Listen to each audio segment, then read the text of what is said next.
نحمدہ و نصلی و نسلم علی رسولہ الکریم۔ عید الفطر کے تقریباً 20 کے قریب مسنون اعمال، آداب اور مستحبات ہیں۔ نمبر 1، شب عید کو اللہ تبارک و تعالیٰ کی عبادت کرنا اور ریاضت کرنا حسب استطاعت، جتنی اللہ تعالیٰ توفیق دے۔ نمبر 2، عید الفطر کے دن صبح سویرے اٹھنا، عام معمول سے پہلے جاگ جانا اور نماز فجر کی تیاری کرنا۔ پھر عورتیں اپنی فرض نماز گھر میں ادا کریں اور مرد مسجد میں جا کر باجماعت نماز ادا کریں۔ نمبر 3، عید الفطر کے دن طہارت، نظافت، پاکی ستھرائی کا خیال رکھنا۔ یہ جو نظافت اور ستھرائی ہے، اس کا تعلق ظاہری جسم سے ہے۔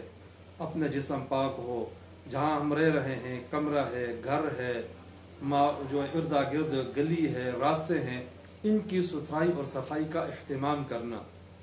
نمبر 4، نماز عید کے لیے باقاعدہ غسل کرنا، آپ صلی اللہ علیہ وسلم کا ہی معمول تھا۔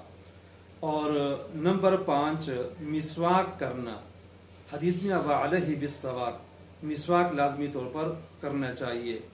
نمبر 6، جسم کے زائد بال اور ناخن باقاعدہ کاٹنا، جس طرح کہ یہ جمعے کے لیے مستحب عمل ہے تو عیدین کے لیے بھی مستحب ہے۔ نمبر 7، عمدہ اور پاکیزہ صاف ستھرا لباس پہننا۔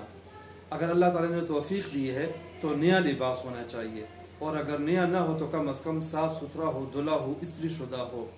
نمبر 8، خوشبو لگانا، آپ صلی اللہ علیہ وسلم کی حدیث ہے، من کان لہ طیب فلیمس منہ، جس کے پاس خوشبو ہو تو وہ خوشبو لگائے۔ نمبر 9، اگر فطرانہ ادا نہیں کیا تو نماز عید کی طرف جانے سے پہلے ادا کر دینا، یہ مستحب ہے۔ نمبر 10، جلد از جلد عیدگاہ کی طرف جانا اور وہاں جا کر نماز ادا کرنا۔